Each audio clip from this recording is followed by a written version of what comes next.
करेंगे बेटा इंग्लिश में चैप्टर 3 द सेवियर। सेवियर कौन होते हैं? रक्षक, यानी कि जो हमारी रक्षा करते हैं वो सेवियर हैं। अब आपके रक्षक कौन है? आप अपने मम्मी पापा के साथ कहीं गली में जा रहे हो तो आप देखते हो अगर कोई डॉगी आपके पीछे पड़ जाता है, बाग करता है, तो आपके मम्मी पापा आपको उससे बचा लेते हैं, यानी कि आपके मम्मी पापा क्या हुए? आपके सेवियर।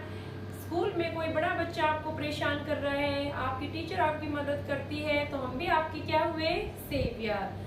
आपको पता होगा हमारा जो देश है इंडिया, उसके सेवियर कौन है? हमारे रक्षक कौन है? हमारे सोल्जर्स, यानी कि हमारे सिपाही। तो जो चैप्टर है वो हमें क्या कहता है, इसमें हम क्या पढ़ेंगे कि सेवियर कौन है और किसने किसको बचाया है। चलो उसको हम एक स्टोरी के माध्यम से करते हैं। एक बार राजकुमार सिद्धार्थ अपने बगीचे में टहल रहे थे। बगीचे में उन्होंने देखा सुंदर सुंदर पेड़ हैं, फूल खिले हुए हैं, ब्लूमिंग कर रहे हैं फ्लावर, बटरफ्लाईज हैं जो फ्लटरिंग कर रही है, इधर से उधर टहल रही हैं, जो बर्ड्स हैं वो चिरपिंग कर रहे हैं, इधर से उधर वो चहक रहे हैं। तो ठंडी ठंडी हवा चल रही है। जो राजकुमार सिद्धार्थ है उनका मन बहुत खुश होता है, इतना अच्छा मौसम है, कितने सारे प्लांट्स हैं, फ्लावर्स हैं, उनको देख के बहुत खुश होते हैं। तभी अचानक क्या होता है, एक स्वान आकर उनके कदमों में गिर जाता है। वो देखते हैं कि स्वान को तो तीर लगा हुआ है और उन्होंने क्या किया, तुरंत उस स्वान को अपने हाथों में उठा लिया और उठा के तीर को निकाल दिया। तभी एक आवाज आती है, यह मेरा हंस है, ये मुझे दे दो। और ये आवाज किसकी थी? जो राजकुमार सिद्धार्थ है उनके चचेरे भाई देवदत्त की थी। लेकिन राजकुमार सिद्धार्थ कहते हैं नहीं, ये मेरा हंस है क्योंकि मैंने इसे बचाया है। और राजकुमार जो देवदत्त है वो क्या बोलते हैं, नहीं, अगर मैं इसको तीर नहीं लगाता तो आप कैसे बचाते? मैंने इसको तीर मार के गिराया है तो ये मेरा हंस है। लेकिन दोनों में विवाद हो जाता है। तभी देवदत्त जो है राजकुमार वो गुस्से से वहां से चले जाते हैं और बोलते हैं कि अब इसका फैसला राज दरबार में ही होगा। इसके बीच में जो राजकुमार सिद्धार्थ थे उन्होंने हंस की सेवा की, उनका जो घाव था उस पर दवाइयां लगाई और उसको ऐसा बना दिया कि वो दोबारा से उड़ने लग जाए।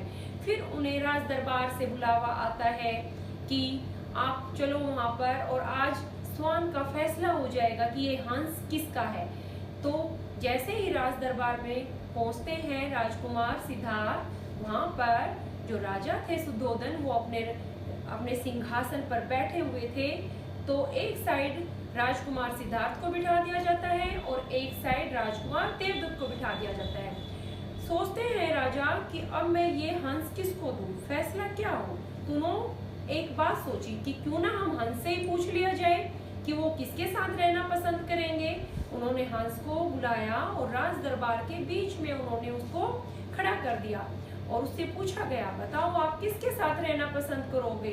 तो हंस ने क्या किया, जहां राजकुमार सिद्धार्थ की कुर्सी थी उसके पास धीरे धीरे जाके उनके पैरों में वो खड़े हो गए। तो फैसला अपने आप हो गया और इस फैसले का सभी ने बहुत स्वागत किया।